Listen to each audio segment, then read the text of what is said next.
Hello,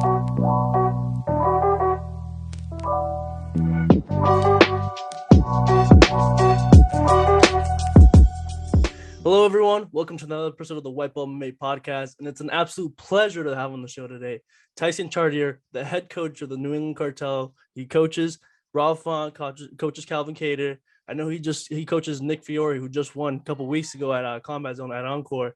As a local guy myself, I think that's pretty cool. Talking to the guy that he's at the top of the game in MMA in New England. So, Tyson, how you doing today, my man? Good, man. It's can't complain. Coming off a big win, we're already back in camp for Rob, another UFC main event. So it's everything's fun, man. Everything's going good right now. That's good, man. But I do have to ask you, man, especially the first show at Encore. That casino got built out a couple years ago, and it was the first MMA event held there. So how was it, man? Especially seeing one of you guys win out there and put on a good performance. How was it seeing them do that? It was awesome, man. It's a beautiful resort. It has like a Vegas feel, but here in Boston. Crowd was great. I know when they were starting to build that casino years back, it was a big clamor to see who would get that contract to start doing MMA shows there. And it was something that, Calvin always wanted to do as the promoter. And, he just put his head down and kept working. And unfortunately, he was the first one that got to do it. So it was cool, man. And then obviously when you win, everything's better, So it was cool. Me and the wife spent a night there after the fight and, had a nice breakfast the next morning. So it was kind of cool for my wife to get to come and see one of the local fights, because a lot of times she's home with the kids. So overall, it was a really good night. Yeah, definitely, man. Definitely. And especially you being in that, in that casino, do you kind of halfway through that night, let's say after, you're spending the time there, you're just there man, this looks eerily familiar to the one in Vegas. Cause I've been to the one in Vegas. It's kind of the same thing, but obviously you go to the view there to the little front. It's kind of in Vegas, you get the whole view of the strip. Here in Everett, it's kind of, it looks a little weird, but for you, how did it feel? Do you kind of feel eerily similar to the one in Vegas? When you're inside, you just, it's weird because when you're there for a fight, you don't really think about where you're at. You could be in Puerto Rico or, or Brazil. It doesn't matter. I've never been to Puerto Rico for a fight. I've been on a cruise, but it doesn't matter where you are. Argentina, Korea. It doesn't matter. Once you're there, it's just a cage and guys fighting, and then after, then you're like, oh, you kind of realize where you are. But it's cool getting to do that at home, and it did feel like a big fight, just because usually when you're in the casinos like that, it's usually the UFC. So It was overall, it was cool. And we definitely were not in Vegas when you're in Everett, but still it was it was a good night. Yeah, definitely, man. Definitely. Yeah, man. So, just to transition off of that, man, most of your interviews, man, they're going to start off right up, talking about how you transition into coaching. We'll get into that. But I kind of want to, know, how'd you get into MMA, combat sports in general, man? So, most people, it's either, they got through it because of their family, or some people just stumble upon it. So for you, how was it? I was a high school wrestler. And then in college, I played lacrosse. And then after grad school, I was kind of just itching to stay competitive with something. So I tried jiu-jitsu and just kept training. And one of the guys I was training with was going to take a fight. So I helped him a little bit with some of the grappling, just the wrestling and stuff, and asked me to corner him. And right there, I was like, oh, I'd love to try this once. And then coincidentally, I went to Vegas for the 4th of July one year. This is probably I'm telling this out of order, but this is probably 2 weeks after my first jiu-jitsu class. I went to Vegas for the 4th of July. This is probably 2006. And then on the way back from Vegas, I sat next to Dana White on the plane. That's just crazy. By chance. And was talking to Zero off about MMA. I watched UFC a little bit. I was probably that super annoying white belt that just thought he knew everything. And then he's like, oh, you should fly out next weekend to come to the fights. There's nothing like it. So he gave me his assistant's number. I called when I got off the plane and flew back the next weekend with a buddy and watched my first fight. I think it was Tim Sylvia versus Andre Arlovsky 2, and got to watch that. And when I was there, I was like, I would love to make this walk one time, and then that's kind of how I got the itch. Yeah, man. I'm assuming, right? Like you said, it's 2 weeks after your first jiu-jitsu class. And then I'm assuming you probably telling your trainer partners, you're like, yo, I just sat next to Dana White on the plane. Did most people believe you, or it's kind of like one of those situations? It was kind of yeah, man. I got the tickets right here. We're going to the fights in a couple of weeks. So yeah. Yeah, I was like a little bit creepy because I knew I was back like when camera phones had kind of just started, and so I was getting off the plane on the jetway, and I took a picture from behind. I didn't want to Mhm. ask him for a picture and be tacky, so I just took Mhm. a picture of him and sent it to my buddy. I was like, "Bro, we got to go to Vegas next week, and Dana White just gave me tickets." And he's like, "Yeah, right." And then I sent the picture, and he's like, "Oh, wow." And yeah, so when I got back to the gym, all my buddies were like, "Oh, you met him? What was it like?" They asked all the questions. I thought it was pretty cool. So yeah, it was a cool story of a very serendipitous that sitting next to Dana White on a plane, what, 16 years ago, Mhm. has led to me now helping a lot of fighters get ready for main events in his organization. So it's pretty cool. Yeah. Do you and Dana ever kind of like reminisce about that? That first encounter, or is it kind of like No, both of you guys are so busy that yeah. yeah, he meets so many people. And a couple years later, I was at a movie theater at the Red Rock, and we happened to bump into Dana. Me and my buddy. So my buddy went up and asked for a picture, and then I was like, "Oh, I'll get a picture." And then I was like, "Yeah, I actually met you a couple years ago," and he was like, "No, that wasn't then. That he was telling me it was a different date," but I'm like, "I had the ticket. I know when I went. And I Yeah. wasn't going to argue with him about it or anything like that. But yeah, he clearly didn't remember it at all. But I said thank you, and it was pretty cool to kind of see me. And now when you see me at fights, I don't bring that up or anything like that. Yeah. I'm just focused on the fighters. Yeah, definitely, man. And like you said, I mean, you go into your first event, that gave you the itch. You're like, yo, I'm gonna do that first walk. So, how was it, man? Because I'm assuming for most people, right? For a lot of people, it's like it's super nerve-wracking going in there, into a cage, knowing that you're gonna go into a fight with another human being. So for you, how was it? Was it just like kind of the same thing, like you saying playing lacrosse? It's kind of like, yeah, just not another day in No, the office. it was like a big wrestling match on steroids. Like you're just super nervous, and you got to think this is back in, I think I had my first fight in '08.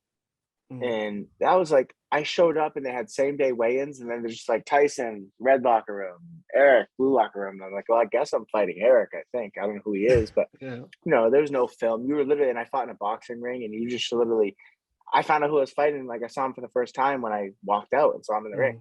Mm, And so it was kind of just like super, super stressful, nervous. I remember I was like, I couldn't even warm up. My coach Chris was like, "Hey, you gotta warm up." But I was like, I can't. My legs are jello, and yeah, it was stressful, man. But it was like it was good experience because like I know what these guys are feeling when they're getting ready, and I kind of know what to anticipate, and I can kind of get in their head a little bit before the fights, especially the younger guys. It's like mhm, because I had no one around me telling me like, listen, it's normal to be nervous, or it's normal to be like, why am I doing this? And all those crazy stuff that runs through your head when you're about to do a fight, that you start to think maybe I'm not cut out for this and that. And really it's just you're about to do something pretty scary. So it's yeah. pretty normal to have nerves. So I think it's a good experience that I went through. I ended up having 15 fights, and the first walk was probably just as scary as the 15th walk. It never changes. And you just gotta. Rob has a good line. Rob Font. He's like, the butterflies are always going to be there. You just need to figure out how to make them fly in formation. That's an awesome line. I mean, and I feel like you can use that for anything, right? Like you said, like any big moment you're about to go into, I'm gonna start using that line from now on. So now that you mentioned Rob, man, like I mean, I've heard you in other interviews, talk about how you're Rob's first MMA sparring round. So can you tell me a little bit how it felt, seeing Rob kind of walk into the gym one day? Because I know you said like he was a little overweight. No, he wasn't the Rob Font that we see today. So tell us a little bit about like the first experiences of Rob in the gym. Like in my head, we were definitely I was his first round. That's how I remember it. But Uh-huh. like I don't even know if he remembers it that way. I'm thinking back to 2009. Mm-hmm. But I just remember the first day where I just remember he was watching us train. I'm like, hey, are you trying to like fight? He's like, yeah.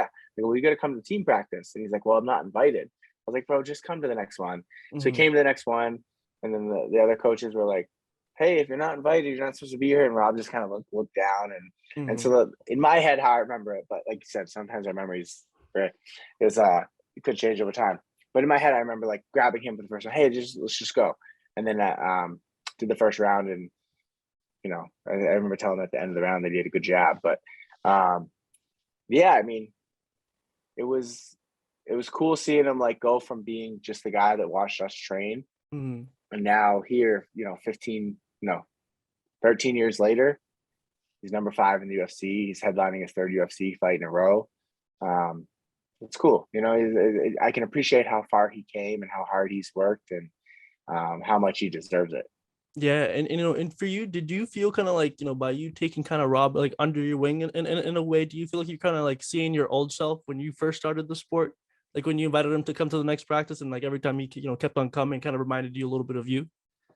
I don't I don't think it was that. I think I've always just kind of been a helper by nature. You know, Mm, like if I was taking guys down in practice and I knew I was a better wrestler than them, I was never the type to be like, oh, I'm going to destroy these guys. I was always like, hey, man, I keep taking you down with the same thing. And I'd pull them after the round. I'd be like, hey, when I do this, defend like this. You mm, know, because I always had the belief that if I teach them how to defend what I'm doing, they're going to get better, but it's going to force me to get better, mm, you know? And that's just kind of how the mindset that I had. And I think that mindset coupled with Rob's like internal drive to succeed and his hard work and dedication, just his mindset, I think coupled together created something nice. And you know, I can't say I take credit. It was like, oh, because I took him under my wing or anything like that. I think it was just like it was like the perfect pairing at the perfect time by chance, you know. And I think, you know, it takes two, you know, for great things to happen. It's never rarely on your own, and not just me. There's a lot of other great people around Rob that have helped get him to where he is. I've been fortunate enough to, out of all the people in a circle, I've been there the longest, and in terms of the MMA stuff. And you know, mm. I would say it's like the me, Rob, and Kathy have been at it since 2009. Obviously, Kathy, his girlfriend's been with him a lot longer than that.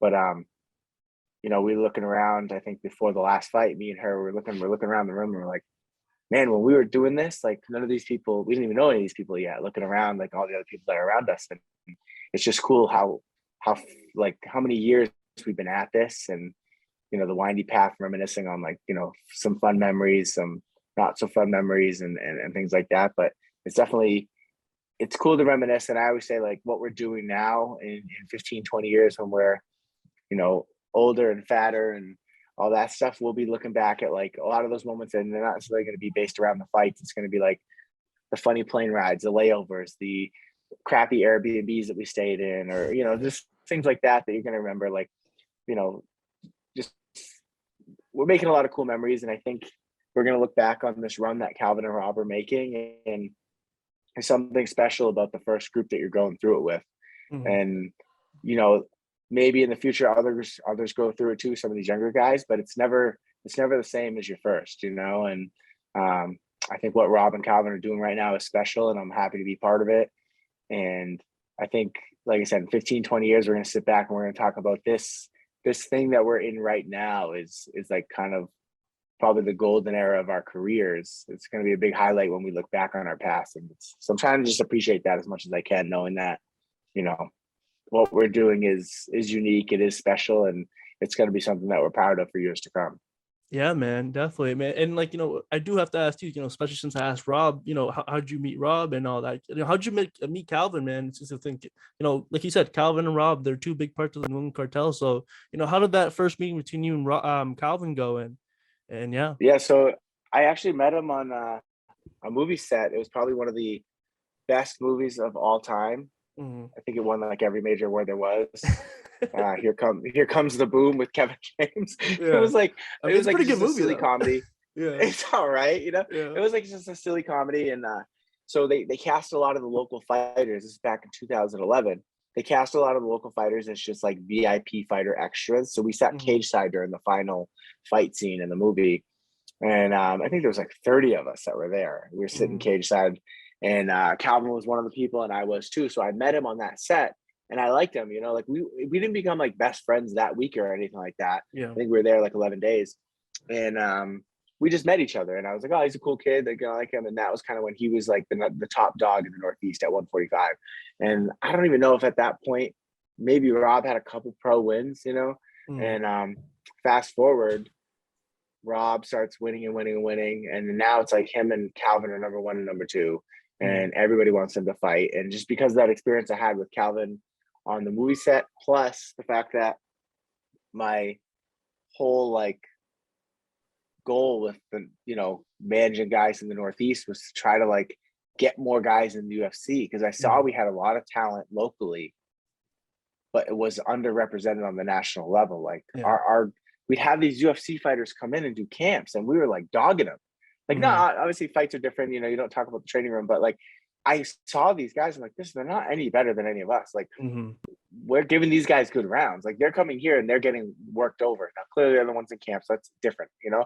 But like, the gap wasn't big, you know, if anything. And it's like I knew that our guys were UFC ready. I was like, but why is no one going to the UFC? So I, you know, slowly with like starting to manage guys, is I just did my best to keep guys like Rob and Calvin away from each other, because like whether or not I ever, you know, was associated with Calvin, I liked him and I wanted him to go to the UFC and represent England, because that's going to make it easier for my other guys to get in, because they're going to start to see that we have talent.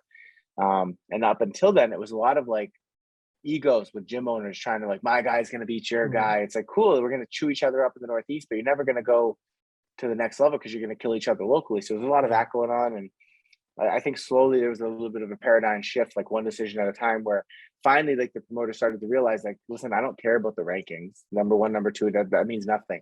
Get me a guy that I think looks good on paper, that's going to get us one step closer to our ultimate goal, which is going to the UFC. And I told Rob and Calvin, when everybody's trying to get them to fight, I told Rob, it's like, listen, you don't need to fight Calvin. Like, he can go to the UFC and so can you. It doesn't have to be one or the other. Whereas at the time, his other coach was like, no, if you don't beat someone like Calvin, you're never going to go to the UFC. And I was like, it's just not true, you know? And Calvin's team, you know, they were down. Calvin will fight anybody. So it was like him and his brother. And they're like, yeah, sure, we'll fight that Rob kid. And Rob's like, I'll fight Calvin. And his other coach was like, yeah, we have to do this. And I was like, no, it doesn't make sense. And then, you know, unfortunately, that was kind of like probably the first big decision that Rob made, like influenced by me in his career, where he was like, no, like let Tyson do his thing. Like, I trust him. And I think that was like one of many decisions that led to kind of where we're at now is, you know, that trust that we built. And, you know, cause I told him, I was like, listen, you guys should be training together, not fighting each other. Yeah. And then fast forward a couple years, Calvin saw the run that Rob was on. And he's like, I want to fight again. And he called me and he's like, hey, listen, like, I want to go to the UFC. Like, how do we make this happen? And I was like, come and train with us. Let me manage you. We'll figure this out. And then, you know, fast forward, now him and Rob are like best friends. They're each other's number one training partners. They corner each other. You know, we've been to multiple countries together, the three of us. And, you know, they're yin and yang right there. You know, like right now, you know, we just came out of Calvin's fight where Rob played a huge part in cornering him for that fight. And now Calvin's playing a huge part in cornering Rob for his next fight. So it's, you know, fortunately, it's like a plan from, you know, 11 years ago came together, and it's still reaping, you know, we're still reaping the rewards of it and the benefits. You know, I'm just glad that both of them listened, and now we're here, you know, we're doing what we're doing now. Yeah, I mean, and in my eyes, you guys, I mean, you know, Calvin and Rob are still the number one bromance. I know everyone's getting on Darren Till and Hazman Chimaev and, you know, their whole little thing, but I'm like, hey, remember the OGs, Ralph Vaughn and Calvin Kattar. There you go. Yeah.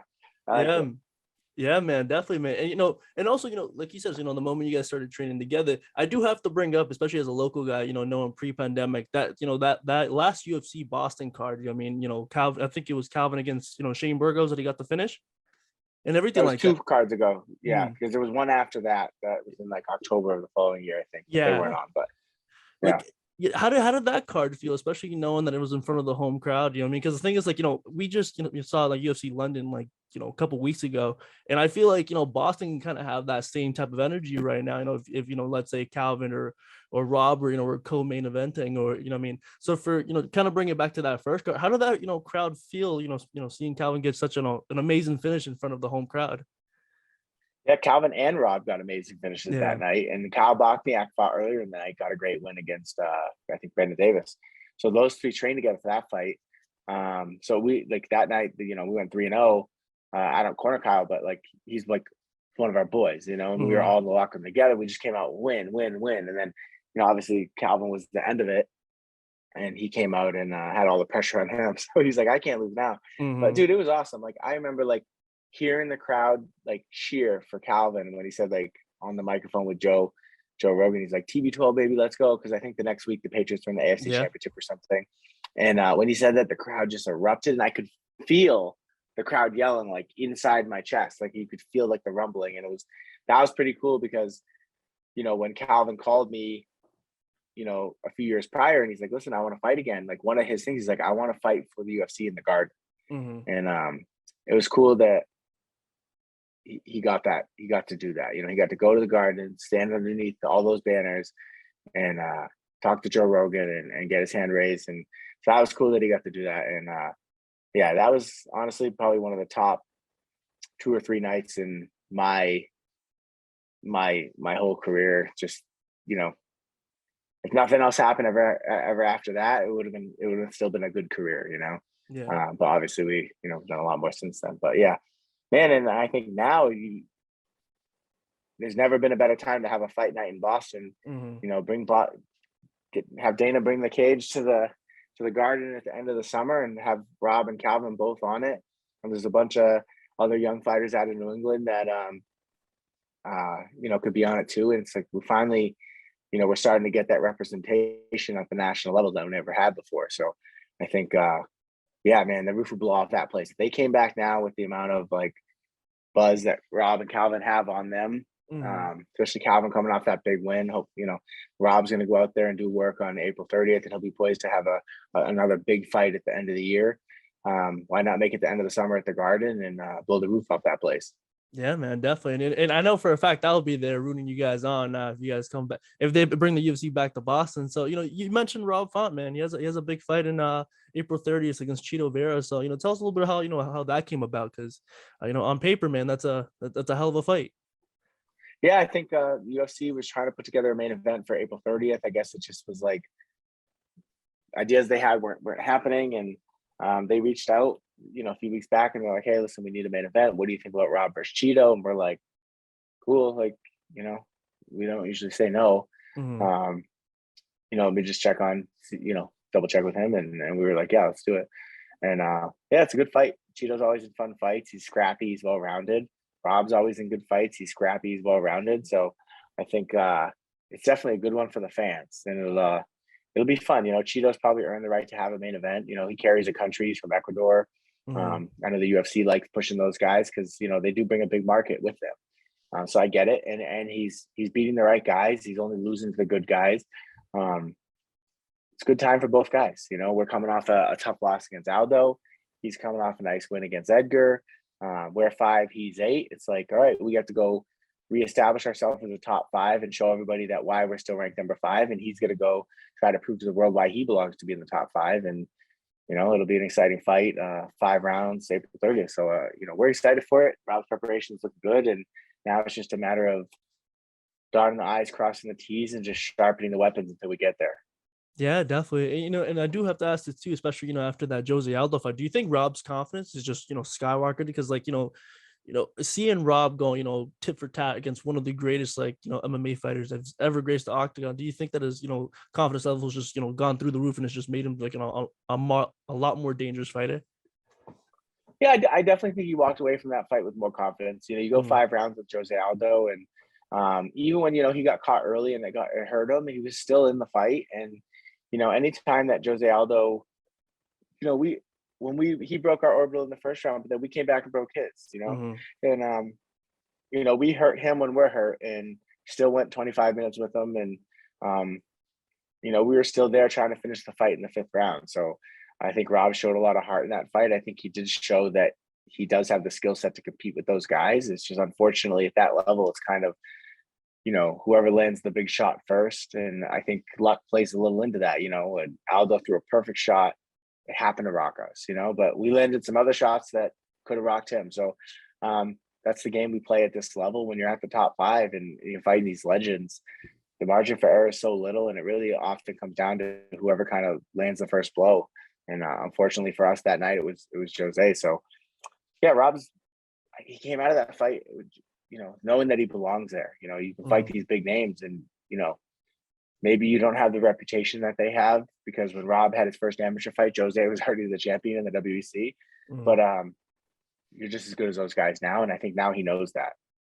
No, yeah, 100%, man, 100%. So, man, you know, Tyson, you know, you're a busy guy, man. So I don't want to, you know, take, you know, a crap load of your time. So, you know, just to leave you off with one last question here, my man. So, you know, I mean, your goals for 2022, man. You know, I know you said, you know, the big fight on April 30th, but, you know, do you have any other goals set out, you know, that you want to accomplish in 2022 with the England Cartel, or, you know, just for yourself? Yeah, I think with the Cartel, I think it's 4-5-0 in the UFC. You know, right now we're 1-0. hopefully, knock on wood, Rob goes out there April 30th and makes it 2-0, and then they each fight one more time, or maybe Calvin gets two more in there. 4-5-0 in the UFC, as a team, I think would put us right back where we want to be. We had a little bit of a speed bump with the Max fight, but we came back from that, and then hopefully we can do the same thing against Cheeto after the Aldo fight. And then both these guys are looking at, like, Rob goes and beats Cheeto. He's looking at a contender fight. Calvin, right? Calvin, same thing. He wins his next fight, he could be looking at a title fight. So, you just don't know how things are going to shake out with injuries, the divisions, and people pulling out and stuff like that. So, yeah, I mean, I think a good goal for the cartel would be, 4-5-0 in the UFC with those two guys, and then keep Tom and Nick, get them each another. Tom could get 2 wins this year. He's been hurt. He's finally coming back. If we get him 2 wins this year, get him to 5-1. And then Nick's, 4-0 right now, get Nick 1 or 2 more wins. And I think I wouldn't be surprised if you see him in the UFC in, early 2023. Yeah, definitely, man. Definitely.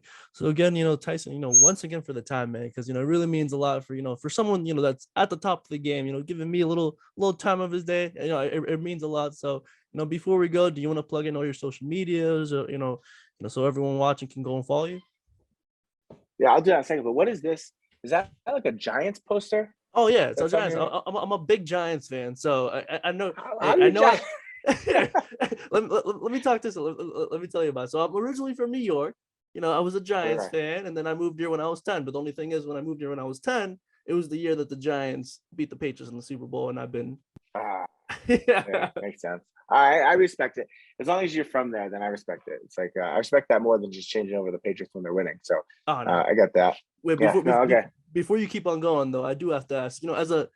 I personally think that the Giants, I've been cursed ever since winning those Super Bowls. But let me ask you, that second Super Bowl, do you think that Eli to Mario Manningham throw was lucky or no? Because a lot, I get into a lot of arguments with Patriots fans saying that both of those throws were lucky by Eli, but that throw to Mario Manningham, I think that was just picture perfect. If it was Brady that threw that pass, everyone would be going glossing them all over. Yeah, no, I mean, I think it's all lucky. Look at the catch that Edelman had, I think, in the Atlanta Super Bowl. I think it was the Atlanta Super Bowl where he caught it off his head and barely, I mean, it's all luck. You need luck to win at this, when you get to the highest level in any sports, you definitely need luck. So whether it was lucky or not, he still did it, and it still stings. And I mean, it would have been nice to have that 18, 19 of those seasons, man.